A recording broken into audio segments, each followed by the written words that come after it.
All right, before we get into all of the new information, and there's a ton of it tonight, I want to remind you that for over a year, Democrats, members of the biased, abusively biased press, all breathlessly talking about Russia, Trump, collusion, hysteria breaking out almost every night. They were acting like the worst scandal in American history. Meanwhile, there were so many prominent Democrats and former Obama officials. In spite of all of this, they were saying there's smoke, but there's no fire. For a year, no evidence, but there's thousands of hours of television coverage. We knew by listening to people it was never true. Watch this. Have you seen anything that suggests any collusion between the Russians and the Trump campaign?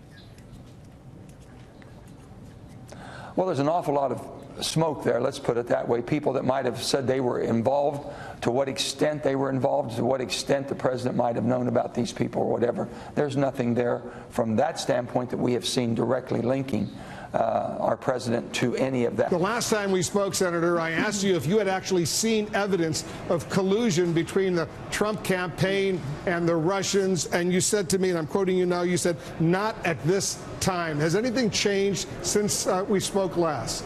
Well, no, it hasn't. I know we need to go soon, but just to be clear, there has been no actual evidence yet. No, it has not been. Okay. I just want no, it has not. At the time I left, I did not see any smoking gun certitude evidence of collusion. Is there any evidence of collusion that you have seen yet? Is there? Listen, there is a lot of smoke.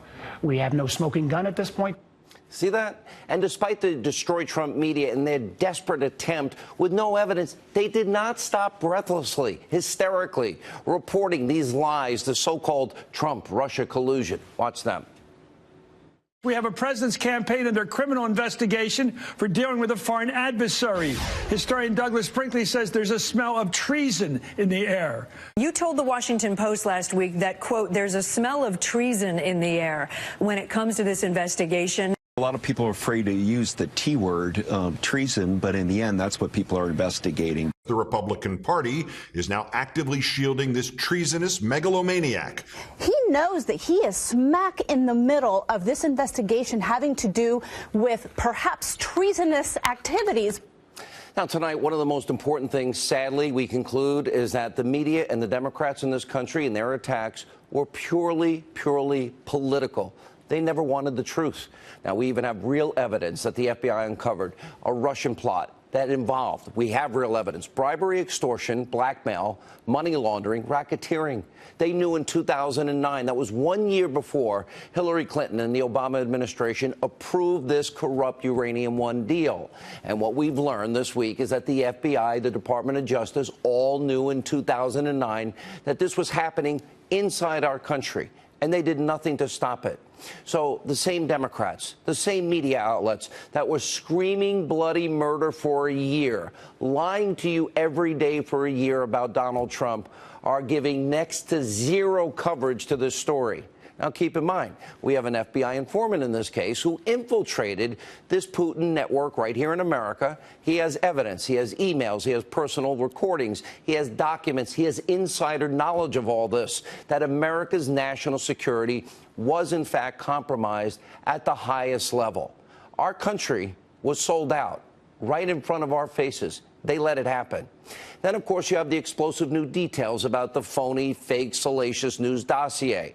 Now, we now know that the Clinton campaign, the DNC, paid over $9 million to help fund these lies, this propaganda hit piece that the Russian government sources gave them.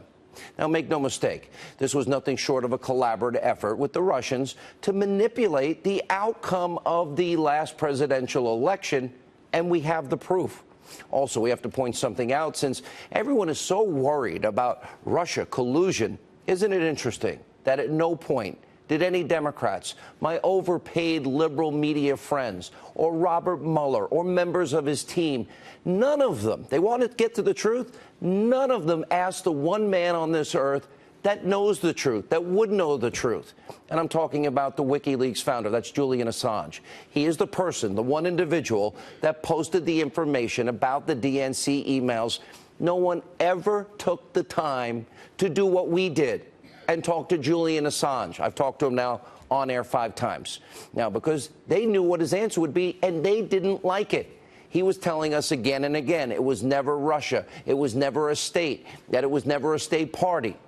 Now, all these scandals and the ensuing cover-ups add to what I am telling you now is the biggest betrayal of you, the American people, that I can think of in my lifetime. The American people have now been regularly lied to. You have been misinformed. You have been propagandized by a political party and abusively biased liberal media that have literally no interest in helping the people in this country or telling you the truth. To them, everything obviously is about politics and about advancing their rigid, radical left-wing ideology. Now, with all that said, here's all the new information we have tonight. On the fake news dossier, Hillary Clinton has been completely silent. So far, Clinton has yet to say anything publicly about financing a document that used current and former Russian government sources to create the most obscene, salacious, completely fabricated accusations about Donald Trump.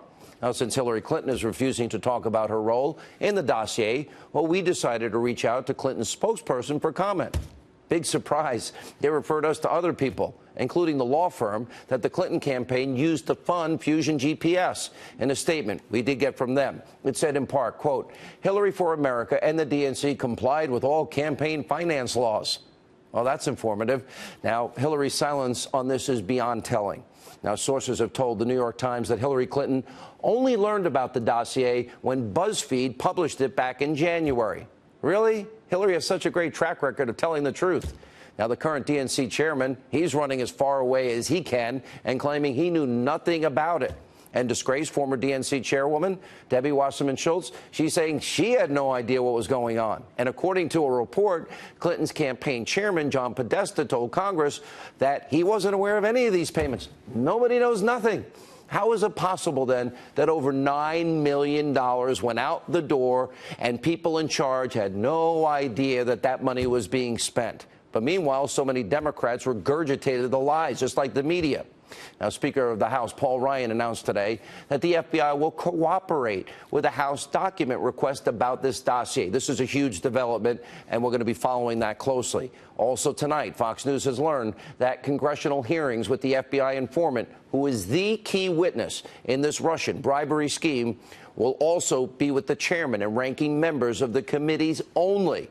And Fox News is also told that Senate Judiciary Committee Chairman Senator Chuck Grassley, he rightly is pushing for public hearings with the FBI informant. Now, we have to remember that in each of these scandals, laws were broken.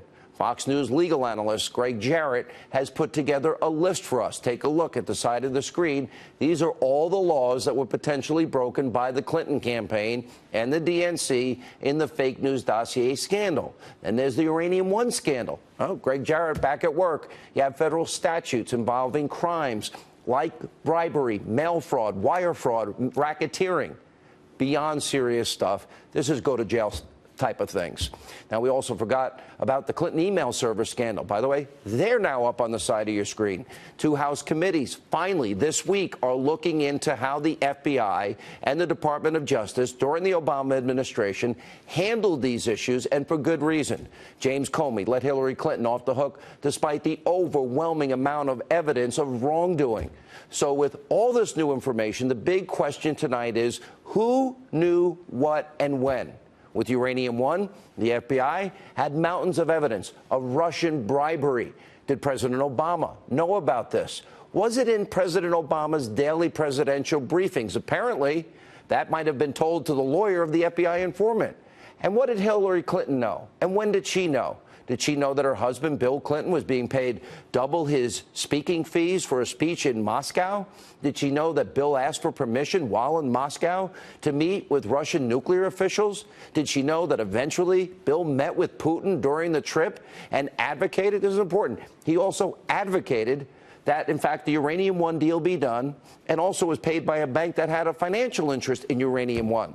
So how could both of them, Obama and Clinton, ever think it's a good idea to give 20% of America's uranium to Vladimir Putin? Now, by the way, that's the foundational material for nuclear weapons. We need to hear from key Obama administration officials. For example, like Eric Holder. What did he know and when did he know it? He was in charge of the DOJ. They're in charge of the FBI. Did he know about the evidence of Putin's network right here inside the United States, all the crimes being committed in 2009 before this Uranium One deal was approved in 2010? Now, remember, Eric Holder, Hillary Clinton, they were part of the committee that signed off on this deal personally. Eric Holder did. Hillary did. And there's Robert Mueller. He was the FBI director back in 2009. How inconceivable is it that he didn't know that Russian operatives were in our country trying to break into the uranium market on behalf of Vladimir? Now, how can he possibly oversee any investigation into any Russian collusion? Next, we got Rod Rosenstein. He was in charge of the investigation into this Russian bribery plot.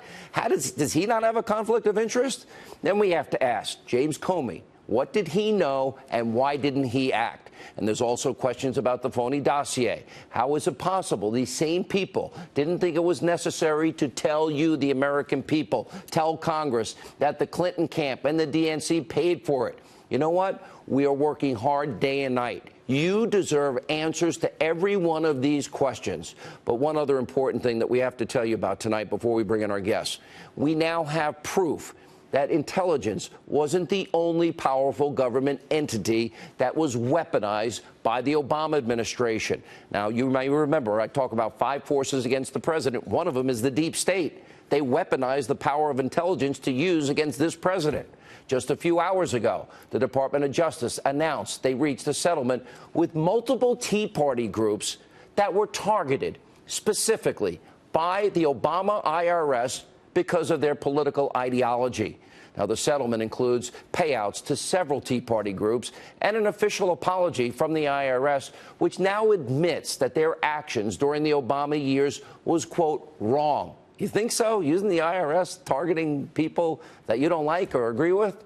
Now, remember, much of this IRS weaponization occurred under the oversight of Lois Lerner, while many of these Tea Party groups were in the critical initial stages of forming a resistance to the policies of Obama. That stopped them dead in their tracks. And many of the Tea Party groups were prevented from organizing and instead were spending all their time, all their resources, all their money to combat what was persecution from a politically inspired IRS. Okay, the apology and settlement, great, but a day late and a dollar short, and Obama got a free ride in 2012 as a result. So ultimately, the Democrats got everything they wanted. The Tea Party became distracted, ultimately fractured, and President Obama was reelected for a second term in 2012.